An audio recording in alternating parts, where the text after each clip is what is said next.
तो चलिए पिछले क्लास को एक बार रिवीजन कर लिया जाए फट से सरसरी निगाह के तौर पे। तो केमिकल रिएक्शन उसे कहते हैं जब दो या दो से अधिक पदार्थ आपस में मिलकर नए पदार्थ का निर्माण करते हैं। मतलब कोई भी अगर पदार्थ आपस में मिल रहा है और वो लोग मिल करके आपस में अभिक्रिया कर नए पदार्थ का निर्माण करता है तो उसे हम लोग केमिकल रिएक्शन कहते हैं। और इसमें एक नया वर्ड था अभिकारक, जो आप 10th में पढ़ चुके होंगे। उत्पाद, ये भी आप पढ़ चुके हैं, तो इसको भी हम लोग डिफाइन कर देते हैं फटाफट। तो रिएक्टेंट वो होता है जो रासायनिक अभिक्रिया में भाग लेता है। इससे ज़्यादा क्या बोला जाए कि रिएक्टेंट वो होता है जो रासायनिक अभिक्रिया में भाग लेता है, जैसे H2Cl2। उसके बाद है क्या, प्रोडक्ट। प्रोडक्ट कौन होता है, जो उस रासायनिक अभिक्रिया के दौरान बनता है, जो आपका रिजल्ट आया। जैसे आपने H को मिलाया, Cl2 को आपस में मिलाया, रिएक्शन कराया, जो आपका रिजल्ट है ना, तो वही क्या है कि आपका प्रोडक्ट है। अब सिंपल से आगे बढ़ते हैं कि हम लोग को पढ़ना था कि रेट ऑफ रिएक्शन क्या होता है, जिसको कहते हैं अभिक्रिया की दर। दर तो एक तरीके का स्पीड होता है। तो हम लोग एक एग्जांपल से पिछले क्लास में समझे थे कि आपका प्लेट है जो भरा हुआ है खाना से, और आपका पेट जो खाली है। तो जब आप खाना स्टार्ट करते हैं तो यहाँ रिएक्टेंट सारा भरा है और आपका पेट खाली है। फिर आहिस्ते आहिस्ते आहिस्ते क्या होता है, आपके पेट में रिएक्टेंट्स भरने लगते हैं और वो प्रोडक्ट का रूप ले लेता है। तो रिएक्टेंट क्या होता है, घटता है। तो आप इस फिगर में भी देख के समझ सकते हैं कि यहाँ 1 है, 2 है, 3 है, 4 है, ये मान ऊपर बढ़ता जा रहा है और इस तरफ से टाइम भी बढ़ता जा रहा है। तो ये है रिएक्टेंट का फिगर, जो रिएक्टेंट टाइम के साथ क्या होगा, घटता जाएगा। देखिए जैसे आप इधर टाइम वाला फिगर में आप इसको कैलकुलेट करके देखेंगे कि अगर आपका प्लेट में ये 2 kg चावल है, 4 kg चावल है, 6 kg चावल है, और ये भी 2 मिनट, 4 मिनट और 6 मिनट। तो अब जैसे आप कैलकुलेट करके देखेंगे ना, तो आपका शुरुआत में कुछ वैल्यू रहेगा कंसंट्रेशन का, बट टाइम के साथ वैल्यू भी क्या होगा, घटता चला जाएगा कंसंट्रेशन का। ठीक है, तो इसको हम लोग सिंपल सा इस तरीके से डिफाइन करेंगे कि रेट ऑफ रिएक्शन वो होता है कि मतलब किसी भी अभिक्रिया में, केमिकल रिएक्शन में, जब अभिकारक और प्रतिफल का कंसंट्रेशन में चेंज आता है ना, उस एक निश्चित टाइम में, एक यूनिट टाइम में, तो वही हो जाएगा उस अभिक्रिया का वेग। चलिए, तो हम लोग पिछले क्लास में पढ़ चुके थे। और इन सब चीज़ों को समझने के लिए, तब आप अगर इन सब चीज़ों को समझ लेते हैं, रिएक्टेंट और प्रोडक्ट का सारा खेल, तो आप समझ जाएंगे इक्विलिब्रियम स्टेट को। तो इक्विलिब्रियम स्टेट क्या होता है कि आपको मैंने फिगर दिखाया था कुछ देर पहले, जो नीचे से बढ़ता है तो उसको हम लोग क्या करते हैं, और जो ऊपर से घटता है उसको हम लोग क्या कहते हैं। तो जो नीचे से बढ़ता था वो प्रोडक्ट था, और ये जो घटता था वो रिएक्टेंट था। तो जब रिएक्टेंट वाला रिएक्शन होगा, ठीक है, उसको हम लोग फॉरवर्ड रिएक्शन कहेंगे। और जो प्रोडक्ट से जब टूट करके रिएक्टेंट बनेगा तो उसको हम लोग रिवर्स रिएक्शन कहेंगे। तो सिंपल सी बात ये आपको दिमाग में रखना है कि इक्विलिब्रियम जो होगा ना स्टेट, उसमें क्या होगा कि रिएक्टेंट से प्रोडक्ट का बनना और प्रोडक्ट से रिएक्टेंट का बनना ही इक्विलिब्रियम स्टेट है। इसमें ज़्यादा और हम लोग टाइम नहीं लगाएंगे, आगे बढ़ते। और 3 इंपॉर्टेंट पॉइंट जो पढ़ाए थे पिछले क्लास में कि रिएक्टेंट और प्रोडक्ट का कंसंट्रेशन में टाइम के साथ चेंज नहीं होता। अगर कोई ऐसा स्टेट आ जाए जहाँ पे रिएक्टेंट और प्रोडक्ट का कंसंट्रेशन चेंज नहीं हो, सांद्रता चेंज नहीं हो, मतलब अगर रिएक्टेंट 2 kg है तो कंसंट्रेशन भी 2 kg पे पहुंच गया और वो चेंज नहीं हो रहा है, तब जा कर के केमिकल इक्विलिब्रियम होगा, ऐसा साम्यावस्था आएगा। अब एक पॉइंट तो ये हो गया कि रिएक्टेंट और प्रोडक्ट का मान क्या हो जाना चाहिए, कंसंट्रेशन का सेम हो जाना चाहिए। अब वो चेंज नहीं होने वाला है उस टाइम पे। दूसरा चीज़ है क्या, रेट ऑफ फॉरवर्ड रिएक्शन और रेट ऑफ रिवर्स रिएक्शन आपस में क्या हो जाएगा, बराबर हो जाएगा। ये सब इसका कंडीशन है, केमिकल इक्विलिब्रियम का कंडीशन है। पहला कंडीशन ये है कि रिएक्टेंट्स और प्रोडक्ट्स का कंसंट्रेशन टाइम के साथ चेंज नहीं होता हो। और दूसरा है कि आपका फॉरवर्ड रिएक्शन किसको कहते थे, रिएक्टेंट का जुड़ के जो प्रोडक्ट बनता था। ठीक है, रिएक्टेंट अगर जुड़ के प्रोडक्ट बनेगा तो उसको हम लोग क्या कहते थे, फॉरवर्ड वाला रिएक्शन। और प्रोडक्ट अगर तोड़ करके रिएक्टेंट वापस से आ रहा है तो रिवर्स रिएक्शन हो जाएगा। तो अगर ऐसा कुछ कंडीशन दिखा रहा है ना, तो वो केमिकल इक्विलिब्रियम होगा। तीसरा, केमिकल इक्विलिब्रियम केवल रिवर्स रिएक्शन, मतलब रिवर्सिबल रिएक्शन में होता है। और रिवर्सिबल रिएक्शन क्या होता है हम लोग पिछले क्लास में पढ़ चुके थे, लेकिन इसको हम लोग फिर से आज अच्छे से पढ़ने वाले हैं कि आखिर ये रिवर्सिबल रिएक्शन होता क्या है। ठीक है, तो आज का क्लास हम लोग मेनली यहाँ से स्टार्ट करेंगे। तो रिएक्शन वैसे मेनली दो टाइप्स के होते हैं, एक होता है रिवर्सिबल और दूसरा होता है इरिवर्सिबल। तो सबसे पहले हम लोग इरिवर्सिबल से स्टार्ट करते हैं कि ये इरिवर्सिबल रिएक्शन है क्या। तो इसका डेफिनेशन पढ़ते हैं, फिर आपको हम समझाते हैं कि वह रासायनिक अभिक्रिया जिसमें उत्पाद अभिकारकों को वापस नहीं दे पाता उसको हम लोग इरिवर्सिबल रिएक्शन कहते हैं। कि अगर कोई रिएक्शन हुआ, ठीक है, रिएक्टेंट और रिएक्टेंट जुड़ करके प्रोडक्ट बना, लेकिन ये प्रोडक्ट वापस से टूट करके आपको रिएक्टेंट नहीं दे पाएगा। और इसका 1000 एग्जाम्पल आप समझ सकते हैं कि अगर जैसे आपका कागज़ है, कागज़ को जला देंगे तो वापस से वो पुनः उसी अवस्था में नहीं आ सकता है। अगर आप उसको जला देते तो उसी अवस्था में नहीं आएगा। तो ऐसा सब सारा जो भी रिएक्शन होगा ना वो सब क्या हो जाएगा, इरिवर्सिबल रिएक्शन हो जाएगा। और इरिवर्सिबल रिएक्शन का आप यहाँ का एग्जाम्पल भी देख सकते हैं। और यहाँ इसका इंग्लिश में डिफिनेशन है, chemical reaction in which product not can be able to give back the reactant. मतलब प्रोडक्ट के पास वो क्षमता नहीं है कि वो वापस से रिएक्टेंट को वापस कर दे। ठीक है, अब इसका और एक डिफिनेशन हम यहाँ पे और में डाले हैं कि यदि कोई प्रतिक्रिया विपरीत दिशा में नहीं हो सकती, ये हो गया राइट साइड वाला, मतलब ये वापस नहीं होगा। और ये इस एरो को आप लोग याद करो, पिछले क्लास में पढ़ा जा चुका था कि ये वाला जब एरो राइट साइड की तरफ जाता है तब हम लोग उस रिएक्शन को क्या कहते थे, याद है, फॉरवर्ड या बैकवर्ड, फॉरवर्ड। ठीक है, तो ये अगर राइट साइड वाला वैसा रिएक्शन होता है जो फॉरवर्ड रिएक्शन, लेकिन बैक साइड वाला जिसको हम लोग रिवर्स रिएक्शन भी कहते हैं और बैकवर्ड रिएक्शन भी कहते हैं, तो रिवर्स रिएक्शन इसमें नहीं होगा। ठीक है, सिर्फ ये आगे की तरफ काम करेगा, वापस से पीछे नहीं आ सकता है, बाएं से दाएं की। हाँ, तो ऐसा अगर रिएक्शन है तो वो क्या हो जाएगा, इरिवर्सिबल रिएक्शन हो जाएगा। ठीक है, इसका यहाँ पे बहुत सारा एग्जाम्पल भी है आपके पास इरिवर्सिबल रिएक्शन का। ये यहाँ पे आपका बहुत सारा एग्जाम्पल है। अब ये सारा एग्जाम्पल नोट्स कर लेंगे कॉपी में, और बाकी बात इस पे ज़्यादा और क्या बताएं। ठीक है, उसके बाद रिवर्सिबल रिएक्शन हो जाइए, जस्ट उसका उल्टा है। Reversible reaction is a chemical reaction that can be processed in both forward and backward. मतलब ये राइट साइड भी जाएगा और लेफ्ट साइड भी आएगा। ठीक है, मतलब क्या है कि अगर आप रिएक्टेंट और रिएक्टेंट को जोड़ते हैं तो प्रोडक्ट बन देगा, और प्रोडक्ट को अगर वापस से तोड़ेंगे तो फिर से वो वापस से रिएक्टेंट में कन्वर्ट कर सकते हैं। ठीक है, तो क्या है आगे है क्या कि इसको आप इसका हिंदी डिफिनेशन भी पढ़ के सुना देते हैं। एक प्रतिवर्ती प्रक्रिया एक रासायनिक प्रतिक्रिया है जो आगे और पीछे दोनों दिशाओं में बढ़ सकती है। ठीक है, इसका और मैं और एक डिफिनेशन दे दिए हैं। डिफिनेशन कोई बड़ी बात नहीं, आप जैसे समझें, ठीक है, समझना बड़ी बात है। तो इस सिंपल सी बात को समझ लें, और आपको इनमें से जो भी डिफिनेशन अच्छा लगे उसको याद करके रखें और लिख सकते हैं। और इसका यहाँ पे कुछ एग्जाम्पल्स है, 4 एग्जाम्पल है आपके पास कि N2 + O2 क्या हो जाएगा, NO हो जाएगा। ठीक है, ये भी गैसियस स्टेट में, गैसियस स्टेट में, वापस से गैसियस स्टेट में। और यहाँ पे है आपका हाइड्रोजन और आयोडीन को अगर आप जोड़ते हैं तो हाइड्रोजन आयोडाइड बनता है, और वापस से आपको तोड़ करके फिर से आप हाइड्रोजन और आयोडीन को अलग कर सकते हैं। ठीक है, तो ये सब सारा किस चीज़ का है, रिवर्सिबल का है। अब हम लोग कुछ और पढ़ते हैं। ये है there are 2 types of equilibrium, मतलब जो साम्य अवस्था वाला है, ऐसा 2 टाइप का हम लोग पढ़ने वाले हैं। एक होता है फिजिकल इक्विलिब्रियम और दूसरा होता है केमिकल। ठीक है, तो पहले हम लोग तो केमिकल इक्विलिब्रियम का थोड़ा बहुत आइडिया तो हम लोग को पीछे हो चुका है। तो फिजिकल क्या है उसको समझना है कि फिजिकल साम्य अवस्था, ये फिजिकल साम्य अवस्था क्या है, इसको समझना ये है कि पहले हम जेन्युइन भाषा में आपको समझाते हैं कि अगर आपको ऐसा अपने प्राकृतिक में या अपने चारों ओर अगर आप किसी भी प्रकार का घटना देखते हैं जो आपको दिख रहा है कि हो रहा है, लेकिन आप उसका डिफरेंस समझ नहीं पाते हैं, तो खैर पहले इसका डिफिनेशन पढ़ लेते तो शायद ज़्यादा अच्छे तरीके से क्लियर होगा।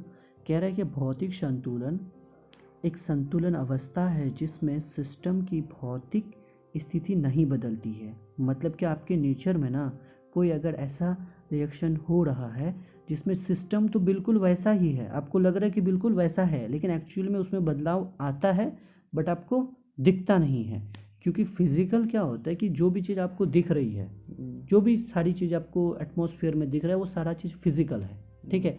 तो उसमें कुछ बदलाव होना और आपको पता नहीं चल रहा है कि उसमें बदलाव हो रहा है, ठीक है। तो जब हम लोग इसका एग्जाम्पल में आएंगे तो आपको अच्छे से समझ में आएगा। तो क्या है, तो भौतिक संतुलन एक संतुलित अवस्था है, मतलब फिजिकल इक्विलिब्रियम एक ऐसा बदलाव है जिसमें क्या होता है कि जिसमें सिस्टम की भौतिक स्थिति नहीं बदलती है, सिस्टम की भौतिक स्थिति नहीं बदलती है, पदार्थ की एक अवस्था दूसरी अवस्था में परिवर्तन एक भौतिक प्रक्रिया है। ये आप सबको पता होगा कि पदार्थ जब एक अवस्था से दूसरे अवस्था में बदलता है ना, ये सब सारा क्या है, फिजिकल चीज़ है, ठीक है। इसलिए संतुलन की वह अवस्था जिसमें समय के साथ भौतिक अवस्था नहीं बदलती है। कह रहे क्या, फिजिकल इक्विलिब्रियम वैसा इक्विलिब्रियम है जिसमें क्या होता है कि जो आपका फिजिकल स्टेट जो है वो चेंज नहीं होता है, लेकिन वो रिएक्शन हो तो रहा है बट क्या होगा कि फिजिकल स्टेट चेंज नहीं हुआ। कहने का मतलब ये है कि आपने अभी पढ़ा कि रिवर्सिबल रिएक्शन में क्या होता है कि अगर A + B हो रहा है और आपका C बन रहा है, ठीक है, तो A और +B में से C बन रहा है और ये एरो अगर दोनों तरफ लगा हुआ है ना, तो ये क्या हो जाता है, आपका रिवर्सिबल रिएक्शन है और यही इक्विलिब्रियम स्टेट है। तो इसमें अगर फिजिकल पढ़ेंगे ना आप, तो फिजिकल में क्या जो हो जाएगा कि ये सब सारा रिएक्टेंट तो प्रोडक्ट में बदलेगा, ठीक है, लेकिन आपको लगेगा कि नहीं बदल नहीं रहा है, आपको लगेगा सेम है, ठीक है। आपको A और B यहाँ पे भी नज़र आएगा। तो आप बोलोगे कि सर ऐसा कुछ एग्जाम्पल दीजिए। चलिए तो एग्जाम्पल की बात कर लेते हैं। जैसे आपके पास बर्फ़ है, ठीक है, आइस। तो अगर आप आइस को गलाएंगे ना, तो आइस को जो गलाएंगे तो आइस एक ही बार में पानी में नहीं बदलेगा, क्या होगा, वो धीरे धीरे बदलेगा। आपको आइस दिखेगा, ठीक है, और वो क्या होगा, धीरे धीरे पानी में बदलेगा। ये सब फिजिकल चेंज है, ठीक है। और आपको लग रहा है कि वो आइस है, पर वो आस्ते आस्ते किस में बदल रहा है, पानी में बदल रहा है, और उसके स्टेट में एक ही बार में बदलाव नहीं होता है।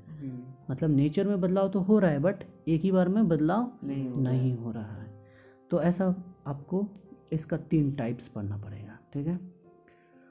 तो इसको एक बार डेफिनेशन को एक बार लास्ट टाइम और बता देते हैं कि भौतिक संतुलन एक संतुलन अवस्था है जिसमें सिस्टम की भौतिक स्थिति नहीं बदलती थी, फिजिकल स्टेट चेंज नहीं होता है, पदार्थ की एक अवस्था से दूसरी अवस्था में परिवर्तन भौतिक प्रक्रिया है। इसलिए संतुलन की वह अवस्था जिसमें समय के साथ भौतिक अवस्था नहीं बदलती है उसे भौतिक संतुलन कहते हैं। मतलब मेनली डिफिनेशन आपका सिर्फ ये वाला है, ठीक है। मेनली डिफिनेशन ये है कि संतुलन की वह अवस्था जिसमें समय के साथ भौतिक अवस्था नहीं बदलती है, मतलब कि समय के साथ फिजिकल स्टेट में चेंज ना होना। सिंपल सा आप इससे भी इसको याद रख सकते हैं कि टाइम के साथ फिजिकल स्टेट में चेंज नहीं होना फिजिकल इक्विलिब्रियम है। सिर्फ सिंपल सा बस इतना याद रखना, आपका हो जाएगा काम, ठीक है। कि टाइम लग रहा है, ठीक है, लेकिन फिजिकल स्टेट में कोई चेंज नहीं हो रहा है, ठीक है, आपको ऐसा लग रहा है। आगे पढ़ते हैं। तो फिजिकल जो इक्विलिब्रियम है 3 स्टेट में 3 प्रकार का होता है। तो पहला क्या है, सॉलिड और लिक्विड, ठीक है, कि सॉलिड का लिक्विड में चेंज होना, ठीक है। तो सॉलिड लिक्विड इक्विलिब्रियम में क्या है कि इसको पढ़ते हैं आप लोग, पहले डेफिनेशन को समझ लो। तो क्या है, उदाहरण के लिए सबसे पहले एग्जांपल ही दिया गया है कि बर्फ और पानी के बीच संतुलन एक भौतिक संतुलन है, ठीक है, कि बर्फ और लिक्विड के बीच का जो इक्विलिब्रियम स्टेट है ये क्या है, एक भौतिक संतुलन है, क्योंकि कोई रासायनिक प्रतिक्रिया नहीं हो रही है इन दोनों में। जब सॉलिड लिक्विड में बदलता है ना, तो इसका स्टेट में बदलाव हो रहा है। किस में बदलाव हो रहा है, स्टेट में बदलाव हो रहा है। यहाँ पे कोई रासायनिक प्रतिक्रिया नहीं हो रहा है, ठीक है, यहाँ पे स्टेट बदल रहा है, और जहाँ स्टेट बदलता है वो फिजिकल प्रॉपर्टी है, मतलब फिजिकल चेंज है। अब कह रहे हैं कोई भी शुद्ध पदार्थ उस पदार्थ के गलनांक पर ठोस और तरल दोनों चरणों में सह-अस्तित्व रह सकता है। मतलब ये कि कोई भी जो पदार्थ है ना, जैसे कि आपको आइस के बारे में बता रहे थे कि ये जो इसका जो पदार्थ है, ये आइस जो है, तो एक ही टाइम पे वो बर्फ के रूप में भी रह सकता है और पानी के रूप में भी, ठीक है। पूर्णतः तो नहीं, लेकिन हल्का फुल्का, ठीक है, बर्फ़ में भी रहेगा और पानी में भी रहेगा, ठीक है। तो वही चीज़ कह रहा है कि उदाहरण के लिए बर्फ़ और पानी के बीच संतुलन एक भौतिक संतुलन है, क्योंकि कोई रासायनिक प्रतिक्रिया नहीं हो रही। इसमें क्या है, सॉलिड से लिक्विड में बदलना, यहाँ पे कोई आपको स्टेट में बदलाव हो रहा है, ठीक है, यहाँ पे कोई केमिकल रिएक्शन नहीं हो रहा है।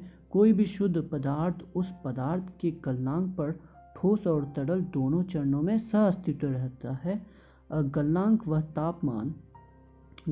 तापमान जिस पर ठोस पदार्थ पिघलना शुरू होता है, ठीक है, मतलब जिस ताप पर पिघलना शुरू होगा लेकिन एक ही बार में वो पानी में नहीं बदल रहा है। तो ऐसा सारा जो पॉइंट है ना, ऐसा जो ये सब चीज़ होगा वो सिर्फ किस में होगा, सॉलिड लिक्विड इक्विलिब्रियम में। और ये आपका सिंपल सा एग्जांपल अगर इसका देना है तो आप दे सकते हैं कि H2O कौन सा, सॉलिड के लिक्विड, सॉलिड, और हो जाएगा H2O किस में बदल रहा है, लिक्विड में। आप इसको फिर वापस से रिवर्स करके उसी अवस्था में ला सकते हैं, ठीक है। अब आ जाइए दूसरा, लिक्विड वेपर में, ठीक है। लिक्विड वेपर इक्विलिब्रियम, ये क्या है, पानी और भाप के बीच संतुलन एक भौतिक संतुलन है। ये कह रहा है क्या कि पानी और भाप क्या है, कि दोनों के बीच का जो इक्विलिब्रियम स्टेट है ये कैसा स्टेट है, फिजिकल है, ठीक है, जिसमें कोई रासायनिक प्रतिक्रिया नहीं हो रही। यहाँ पे भी किसी प्रकार का कोई रासायनिक प्रतिक्रिया नहीं हो रहा है, किसी भी प्रकार का कोई रिएक्शन नहीं हो रहा है।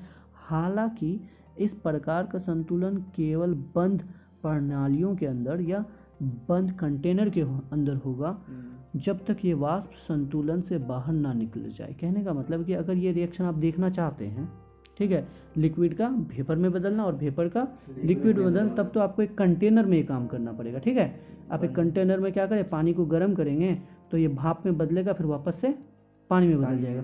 लेकिन इसको अगर खुला छोड़ोगे ना तो गायब हो जाएगा, एटमॉस्फेयर में चला जाएगा, ठीक है। तो नोट पॉइंट ये है कि वेपर एंड लिक्विड के मध्य इक्विलिब्रियम स्टेट केवल क्लोज कंटेनर में होगा, ठीक है, तब आप इस चीज़ को देख सकते हैं। अब तीसरा चीज़ देख लेते हैं, सॉलिड वेपर इक्विलिब्रियम, मतलब क्या, सॉलिड का वेपर में चेंज होना और वेपर का सॉलिड में चेंज होना। तो ये आप लोग 10th में भी पढ़ चुके हो उसको, कि इस प्रकार का संतुलन केवल ऊर्ध्वपातन के मामले में मौजूद होता है। और ऊर्ध्वपातन क्या है, जरा याद करने की कोशिश करो। डायरेक्ट सॉलिड से वेपर में चेंज हो जाता है। बिल्कुल बिल्कुल, यहाँ नीचे मैंने मेंशन भी कर दिया है, तो खैर, तो इस प्रकार का संतुलन केवल ऊर्ध्वपातन के मामले में मौजूद होता है जब ठोस सीधे वाष्प में परिवर्तित हो जाता है, जिसमें ऊर्ध्वपातन की दर और निक्षेपण की दर क्या होगी, बराबर होगी। मतलब इक्विलिब्रियम स्टेट सॉलिड से वेपर में बदलना और वेपर से सॉलिड में बदलना। तो ऐसे के लिए यहाँ पे 3 एग्जांपल है आपका, कि I2 जो है सॉलिड वाला और I2 गैस वाला।